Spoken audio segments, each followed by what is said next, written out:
250,000 spectators, over 80 lives lost, one crash that changed everything.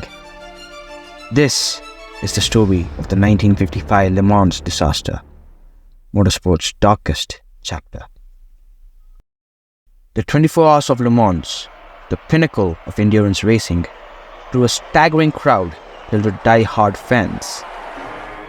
June 11, 1955 was poised to be a thrilling spectacle.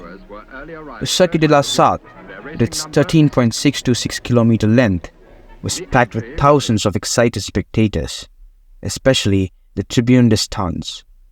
This area alone housed between 3,000 to 5,000 fans, from where they could have a view of the race like no one else. Among the top teams that participated, Mercedes-Benz and Jaguar were the most supported by fans. Mercedes-Benz fielded the powerful 300 SLR, driven by Pierre Levegh, a seasoned French driver with a passion for endurance racing. Born in Paris in 1905, Levegh had a rich history in motorsport, including a near victory at the 1952 Le Mans, where he drove for 23 hours single-handedly. At the other end, Jaguar's Mike Hawthorn, behind the wheel of the sleek D-Type, was a charismatic Brit and a daring young driver. Known for his aggressive driving style and flair, Hawthorn had already made a name for himself in the racing world with his impressive performances, including a win at the 24 Hours of Le Mans in 1953. His aggressive driving style made him a fan favorite. Also, there was Lance Macklin, driving the Austin Healey 100. Although a skilled and experienced racer, he was not as prominent as his rivals. His nimble car was less powerful, equipped with a 2.6-liter inline-4 engine producing 90 horsepower.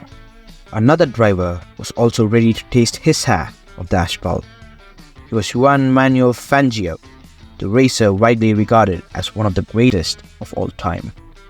Born in 1911, Fangio had already secured multiple world championship titles by 1955. His precision, strategic mind, and unparalleled skill made him a dominant force in motorsport and a key driver for Mercedes-Benz. The atmosphere was electric.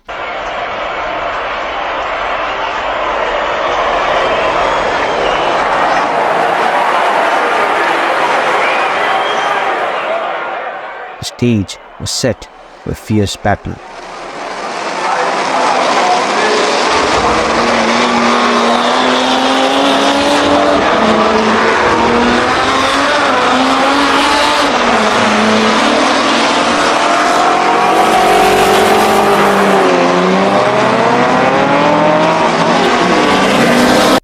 Nobody could have known that what began as a day filled with speed and excitement for 250,000 spectators would swiftly turn into pure chaos.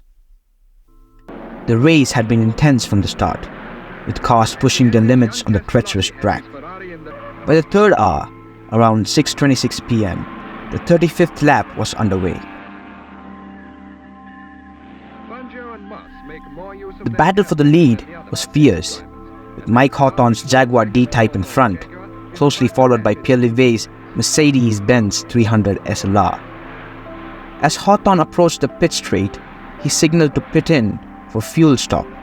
This was quick, and in a split-second decision, he swerved sharply to the right. There were two key factors regarding the track layout at that time. First, there was no designated deceleration lane for cars coming into the pits.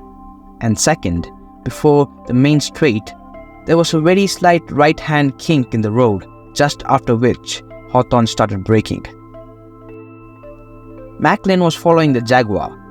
Instantly noticing that Hawthorn slowed down, he braked hard and swerved left to avoid Hawthorn. This sudden maneuver saved him from what might have been a brutal crash. Fill you up, cars that time didn't have seatbelts, and this might have saved Macklin's life. But before he could sigh, this happened.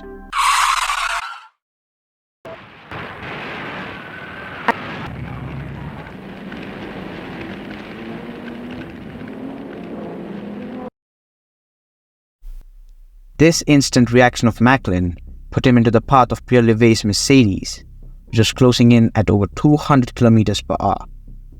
Levegh must have intended on doing another lap, refusing a pit stop. He was in front of Fangio, who was patiently waiting for a chance to pass.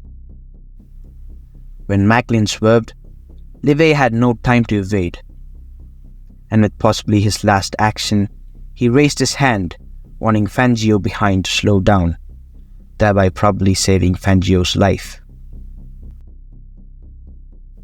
Levegh's front right wheel rode up onto the rear left corner of Macklin's car, which acted as a ramp and launched Levegh's car into the air, flying over the safety fence onto the packed spectators of the tribune stand, and rolling end over end for 80 meters. Levegh was thrown out of his tumbling car and hit the ground, crushing his skull upon impact and killing him instantly. The most heart-wrenching reality was that Levegh's lifeless body landed near his wife, who was in the stands, witnessing the horrific moment firsthand. The critical kink in the road put the car on a direct trajectory towards the packed terraces and grandstand. The car landed on an earthen embankment between the spectators and the track, bounced, then slammed into a concrete stairwell structure and disintegrated. The momentum of the heaviest components of the car, the engine block, radiator, and front suspension, hurtled straight on into the crowd for almost 100 meters, crushing everything in their path. Bonnet lids scythed through the air, decapitating tightly jammed spectators like a guillotine. Spectators who had climbed onto ladders and scaffoldings to get a better view of the track, and those crowdings to use the underpass to get the pits, found themselves in the path of the lethal debris. Jaguar driver Duncan Hamilton, watching from the pit wall, recalled, "The scene on the other side of the road was indescribable. The dead and dying were everywhere. The cries of pain, anguish, and despair screamed catastrophe. I stood as if in a dream, too horrified to even think."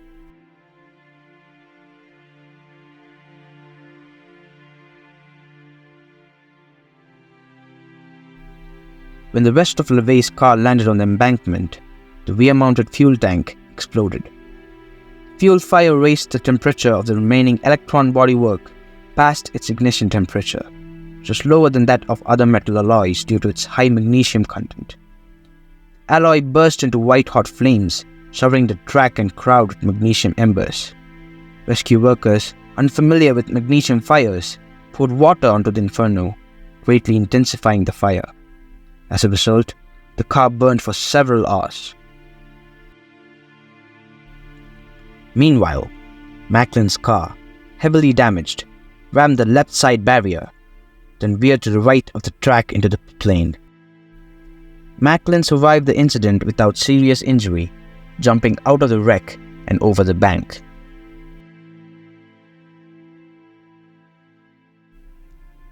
The immediate aftermath was a scene of unimaginable horror.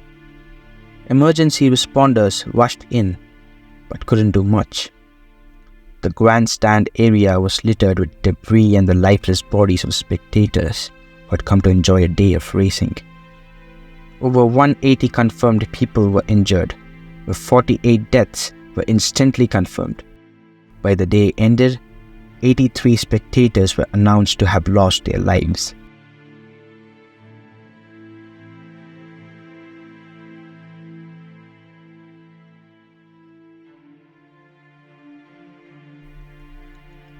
In a controversial decision, the race was not stopped. Officials feared that halting the event would cause mass panic and hinder emergency response efforts. As a result, the race continued, casting a dark shadow over the victory celebrations. The shocking choice to keep racing in the wake of such devastation led to an outcry from the public and the press, who questioned the priorities of motorsport governing bodies. This tragic event changed everything, shaking the foundations of motorsport. Mercedes-Benz, deeply affected by the tragedy, withdrew from motorsport entirely. A hiatus would last until 1989.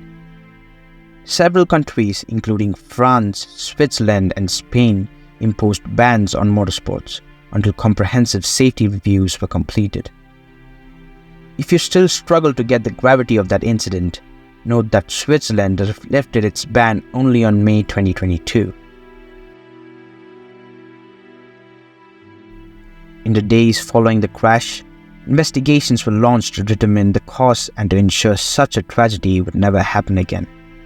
The French government, along with other nations, demanded rigorous safety reviews. The tragedy prompted a re-evaluation of track safety, car design, and emergency response protocols. Motorsport historians and safety experts have since debated the true impact of the 1955 Le Mans disaster. While some argue it was a turning point that led to significant advancements in safety, others believe it exposed the inherent dangers of high-speed racing and the industry's reluctance to prioritize human life over competition. The legacy of the 1955 Le Mans disaster lives on in every safety feature and regulation implemented in motorsport today. Barriers, pit lane safety, and car design underwent major improvements. Roll cages, fire-resistant suits, and improved crash barriers became standard.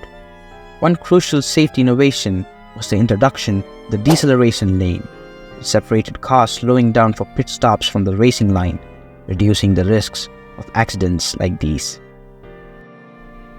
The tragedy forced the racing world to confront its vulnerabilities and to make the necessary changes to protect both drivers and spectators, which has evolved to the safer racing we see today. Knowing that we wouldn't have another June 11 like that feels assuring. Yet, the memory of that fateful day remains a poignant reminder of the price of progress in the pursuit of speed.